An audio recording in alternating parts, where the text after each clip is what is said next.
নমস্কার, আপনারা দেখছেন HR247 ইউটিউব চ্যানেল। সরাসরি আজ এসেছি ধুবুলিয়ার কৃষ্ণনগর 2 নম্বর ব্লকে পথশ্রী রাস্তাশ্রী যে 20,000 রাস্তা, তো সেই বিষয়ে আমরা জানবার জন্য এই মুহূর্তে 2 নম্বর ব্লকে পৌঁছে গেছি। তো আমাদের মধ্যে আমরা পেয়ে গেছি স্যারকে রাস্তাশ্রী নিয়ে কৃষ্ণনগর 2 ব্লক এই ধুবুলিয়ার কি পরিস্থিতি স্যার? এটা অত্যন্ত সুন্দর প্রশ্ন। আজকের দিনে এই প্রশ্নটা অত্যন্ত গুরুত্বপূর্ণ এই জন্য যে সারা পশ্চিমবঙ্গে যেন পথশ্রী নিয়ে যে জোয়ার এসেছে, রাস্তাশ্রী পথশ্রী, অর্থাৎ আমাদের কোনো রাস্তার কাঁচা থাকবে না এবং ভাঙা থাকবে না, বা মানুষের বসবাস যাতায়াতের অনুপযোগী থাকবে না। এই কথা মাথায় রেখে আমাদের সারা পশ্চিমবঙ্গে নেয় আমাদের কৃষ্ণনগর 2 ব্লকে এখানে আমাদের মোট 7টা গ্রাম পঞ্চায়েতে 11টা এরকম পথশ্রী রাস্তা স্যাংশন হয়েছে, এবং সেই রাস্তাগুলির মধ্যে আমাদের ধুবুলিয়া 1-এ আছে 2টি, ধুবুলিয়া 2-তে 1টি, বেলপুকুর জিপিতে আছে 1টি, নোয়াপাড়া 1 জিপিতে আছে 2টি, নোয়াপাড়া 2 জিপিতে 4টি এবং সাধনপাড়া 2 জিপিতে 1টি, মোট 11। এই রাস্তাগুলো সাধারণত আমরা যারা নির্মাণ করছি আমাদের ব্লক থেকে 2টি, জেলা পরিষদ থেকে 3টি এবং এসআরটি 6টি এখানে আমরা নির্ণয় করছি, এবং সেদিক থেকে এই ডিসেম্বর মাসের 5 তারিখে আমরা উদ্বোধন আমাদের মন্ত্রী স্তরের নেতৃত্বে হয়েছে, এবং আমরা 2টি রাস্তা যেটা আমরা উপলক্ষে করছি তার উদ্বোধন করেছি, এবং তারপর আমরা 3টি রাস্তা জেলা পরিষদ থেকে স্যাংশন করেছি এবং তার ওয়ার্কার ইস্যু হয়েছে। আমরা সেই 3টি রাস্তা উদ্বোধন করেছি, এসআরডি রাস্তা উদ্বোধন হতে চলেছে। এই রাস্তাগুলির মূল ব্যাখ্যা হচ্ছে দীর্ঘদিনের মানুষের প্রতীক্ষায় ছিল, অর্থাৎ এখানে যাতায়াতের অনুপযোগী ছিল, কৃষকদের, ছাত্রছাত্রীদের, সাধারণ মানুষের অনুপযোগী ছিল, সেইটা আজ তাদের স্বপ্ন পূরণ হতে চলেছে। এবং আমরা এই রাস্তাকে কেন্দ্র করে যে সমস্ত ছাত্রছাত্রী, সাধারণ মানুষ, তাদের কাছ থেকে ভীষণ আনন্দ এবং সুবার্তা সেগুলো আমরা নিতে পেরেছি, এবং তারা প্রত্যেকে অনেকেই চিঠি লিখে এই রাস্তার যে মুখ্যমন্ত্রী মমতা ব্যানার্জি কৃতজ্ঞতা প্রকাশ করেছে যে তার কাছে তারা খুশি, এবং এই রাস্তা হওয়ার ফলে তাদের জীবনে যেন আনন্দের জোয়ারে, এটা আমাদের একটা ঐতিহাসিক বৈপ্লবিক পদক্ষেপ, যা আগামী দিন একটা সুন্দর ব্লক, সুন্দর রাজ্য, সুন্দর জেলা উপহার হতে চলেছে।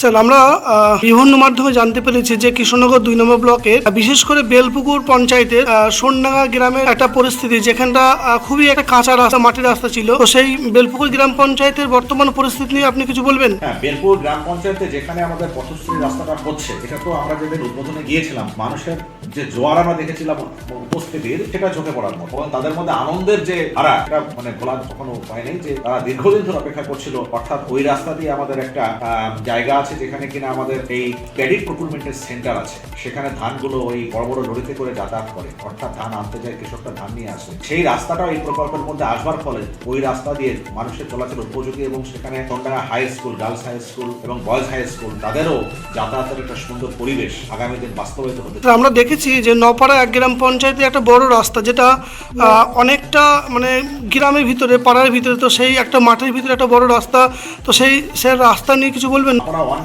গ্রাম পঞ্চায়েত, নপাড়া বলে একটি গ্রাম আছে, এবং সেই গ্রামের যে রাস্তাটা আমরা 5 তারিখে শুভ উদ্বোধন করেছি এই মাসের ডিসেম্বরে, এবং সেক্ষেত্রে রাস্তাটা প্রায় 47 লক্ষ টাকা ব্যয় নির্মিত হতে চলেছে। 950 এই রাস্তাটা আমরা দেখলাম কয়েক হাজার মানুষের স্বপ্নের একটা সুন্দর পূরণ হওয়ার একটা সুন্দর মাহেন্দ্রক্ষণে আমরা এই শুভ উদ্বোধন আমাদের মন্ত্রী স্যারকে দিয়ে আমরা করিয়েছিলাম। সেখানে সমস্ত মানুষ উপস্থিত ছিলেন, এবং তাদের মুখে একটা হাসি, একটা জনজোয়ার, একটা আনন্দের জোয়ার বইছিল বলে আমাদের মনে হয়েছিল, এবং তারা আমাদের কৃতজ্ঞতা স্বীকার করেছে আমাদের রাজ্যের মুখ্যমন্ত্রীকে, আমাদের রাজ্য সরকার, যে এটা আমাদের অনেক দিনের স্বপ্নের একটা বাস্তবায়ন আজ পূরণ হতে চলেছে। স্যার, আরেকটা প্রশ্ন, এই রাস্তাশ্রী পথশ্রী যে স্কিমটা চলছে, তো স্যার এই ব্লকের যে রাস্তাগুলো, সেগুলো স্যার আপনি কি জানাবেন যে সেগুলি কত তাড়াতাড়ি শেষ হতে পারে? আমাদের যে ওয়ার্কার ইস্যু হয়েছে সেখানে আমাদের 3 তারিখ বেঁধে দেওয়া, রাস্তাগুলো শুরু হয়ে গিয়ে, এবং যেহেতু এটা সবই সিসি রোড, অর্থাৎ সিমেন্ট কংক্রিট রোড, রাস্তাগুলো শুরু হয়ে গেছে, খুব দ্রুতই এর